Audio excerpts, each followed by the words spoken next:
Ben oui. Brut de bouche. La sagesse en bouteille. Richard. T'as vu la chef de cabinet Richard. de Justin Trudeau? Oui. Elle va finalement témoigner Ben oui, puis en commission parlementaire. t'attends-tu à quelque chose? Te souviens-tu du témoignage de Dominic Barton de McKinsey? Oui. As-tu eu des résultats de ça, mon ami? Tout. C'est tout. On s'en fait pour rien. Elle va témoigner. Penses-tu qu'elle va cracher le morceau? Penses-tu qu'elle va vider son sac? Moi, je pense Penses-tu qu'on va tout savoir? Elle va arriver en là sortant de mal préparée. Je pense qu'elle va tout révéler malgré elle. Je pense qu'elle n'a pas de ligne préparée d'avance pour des réponses qu'on voit venir 3 kilomètres. Tu sais, on s'attend à rien. It's fucking bullshit. Fait que, tu sais, je m'attends à rien. L'ingérence de la Chine dans les élections, est-ce que le gouvernement le savait? S'il savait, pourquoi ils n'ont rien fait? Monsieur Han Dong, pourquoi il est encore député dans le coin de Toronto? Est-ce qu'on savait que la majorité des logements sur le site de Airbnb à Montréal étaient illégaux? On le savait. Est-ce qu'on les inspectait? Est-ce qu'on envoyait des inspecteurs? On n'en envoyait pas d'inspecteurs. Non. On le savait. Mais là, c'était un peu... J'ai trouvé ça... Moi, Caroline Proulx, là, je l'aime bien, là, puis Valérie Plante, elle m'aime plus, mais j'ai trouvé hier, c'était un peu indécent. Les deux, là, de Québec et de la ville. Au lieu de dire, savez-vous quoi? On l'a échappé. Savez-vous quoi? On s'est pas parlé, puis on n'a pas mis au pas Airbnb, puis... À Québec, les numéros de certification, on aurait dû le faire. Puis à Montréal, on aurait dû inspecter. Je vous le dis, on aurait dû le faire. Puis on va le faire désormais. Non, c'est pas moi. C'est pas moi, c'est elle. C'est pas elle, c'est moi. Il n'y aura pas assez d'inspecteurs pour tout vérifier les logements sur Airbnb. Philippe Richard Bertrand me disait hier, c'est pas compliqué, là. Tu vas sur le site, tu pognes les adresses, tu envoies quelqu'un. C'est pas compliqué. Laisse faire les inspecteurs de la neige, les vidanges, des chats, des rats, des chiens, des poules, des coqs. Va t'occuper de la sécurité. On est censé avoir une langue, des lois protégeant le français. Le nombre de commerces, c'est pas des chaînes, de commerces indépendants de Montréal qui ont des noms anglais. Il y en a plein. Il y en a plein.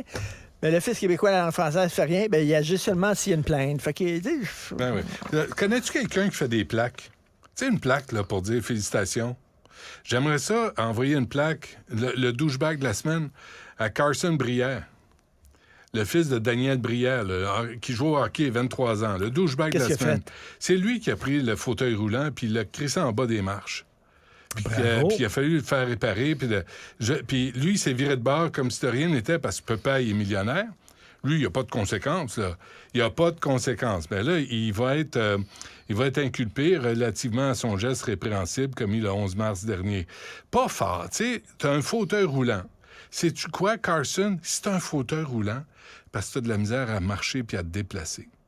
Puis sais-tu quoi, Carson? Si tu le pousses en bas des marches, tu le brises, t'empêches la personne de se déplacer. Même si t'as ta casquette à l'envers puis ton papa est millionnaire, ça change rien à la réalité. Faut-tu être imbécile? Faut-tu être imbécile et centré sur son petit pénis? Il y en a plein d'imbéciles. Ben, de douchebag de la semaine. Fais-moi une plaque, on va lui envoyer. Tu m'as envoyé une photo.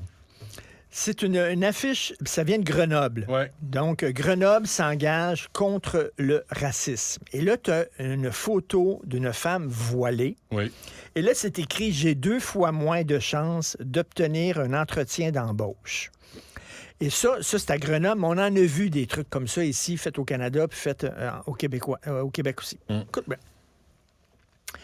Est-ce que c'est vraiment du racisme? Est-ce qu'elle, mettons, elle a de la difficulté à avoir un entretien d'embauche parce qu'elle est maghrébine, parce qu'elle est arabe, parce qu'elle a le teint basané, ou parce qu'elle manifeste de façon assez ostentatoire, merci, sa religion? Je pose la question. Un gars blanc, un homme blanc, OK, de 40 ans, qui aurait une grosse croix en bois dans le cou, avec une chaîne, mais pas une petite croix, une grosse croix en bois.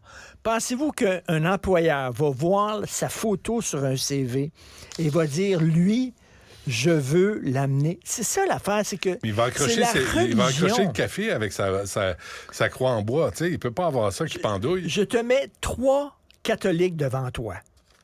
Un qui n'a rien, aucune croix, rien. Il est catholique, c'est ses croyances, mais c'est tout.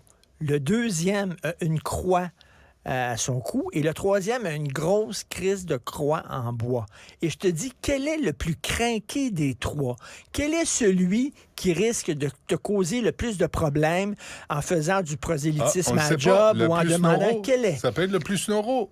Celui qui ne l'affiche pas, mais qui est crinqué. Tu vas dire, c'est sûr que mon réflexe, c'est de dire, plus que ton signe religieux est gros et visible et ostentatoire, plus que t'es crinqué. Moi, je pense que c'est juste une technique. C'est pas un réflexe humain de dire, entre une musulmane qui porte pas le voile et une musulmane qui porte le voile, selon moi, la plus modérée entre les deux, celle qui s'intègre mieux, celle qui va faire peut-être de faire le moins de demandes de commandement, c'est celle qui porte pas le voile. Mais au-delà c'est un réflexe humain. Au-delà de ça, Richard, là, moi, je pense que la campagne de victimisation est très efficace.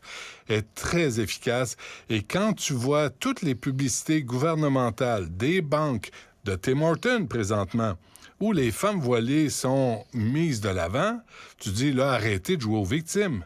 Parce que c'est intégré à la culture populaire. Puis on n'en fait plus de cas. Elles sont partout, dans toutes les publicités. C'est réussi. Vous avez réussi. Vous avez normalisé une femme qui porte le voile. Fait que moi, les campagnes de victimisation, là, je trouve ça très drôle. Quand tu vois que toute annonce qui implique des gens qui proviennent de l'extérieur ou d'origine extérieure au Canada ou au Québec, ben il y a toujours une femme voilée dans la shot. Puis Tim Hortons fait sa publicité présentement principalement avec une femme voilée, une jeune femme voilée. Oui. Je disais, arrêtez de jouer aux victimes. Qui se promène en sourcillant, puis en dansant dans son Tim Hortons. Arrêtez de jouer aux victimes. Là. On les voit partout. On en fait la promotion partout. Et c'est pas vrai que c'est votre religion qui cause problème. C'est la façon dont vous manifestez votre religion. Parce que je le dis, il y a des musulmanes qui ne sont pas voilés et ils n'ont aucun problème. Donc, c'est pas vrai que c'est la religion. C'est qu'on se dit, comme réflexe humain, plus tu as un signe évident, plus tu dois être crinqué. Et si on dirait la même chose envers des catholiques et tout ça. Écoute, François Bonnardel a dit, suite à l'affaire de Laval, le gars qui est rentré dans une garderie, on devrait peut-être ne pas donner de permis de conduire à des gens qui ont des ennuis de santé mentale. J'ai un ami qui a vécu un épisode psychotique. Quelqu'un que tu connais, c'est un ami commun, je te dirai qui, en sortant de ça. Qui a eu une grosse psychose, à un moment donné, qui est complètement déconnecté, puis qui voit encore, qui prend encore des médicaments, puis qui voit encore des psychiatres. Il dit, moi, là, si j'écoute Bonnardel, je pourrais pas avoir le permis de conduire. Il dit, à un moment donné, il dit, arrêtez, là. Il dit, je comprends ce qui s'est passé, tout ça, mais arrêtez d'avoir peur des gens qui ont des ennuis de santé mentale. On n'est pas toutes des bombes ambulantes.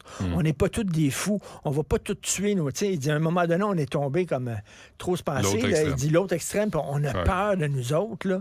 Puis... mais si l'ami que je connais pas là, est sous médication puis s'est pris en main, c'est une chose. Oui. Mais si tu as un diagnostic, puis tu as des problèmes de comportement, tu te promènes dans le métro. Moi, j'ai un gars qui vient de m'écrire là, ce qui se passe dans le métro. Il dit, c'est rien, là, ce que vous voyez. La racaille là, qui frappe l'usager qui est assis, puis il saute dessus, puis les autres, tout ce qu'ils font, c'est filmé. Puis la mairesse qui dit, c'est terrible. C'est quoi, là? On est rendu là. Là, toi, tu parles de santé mentale.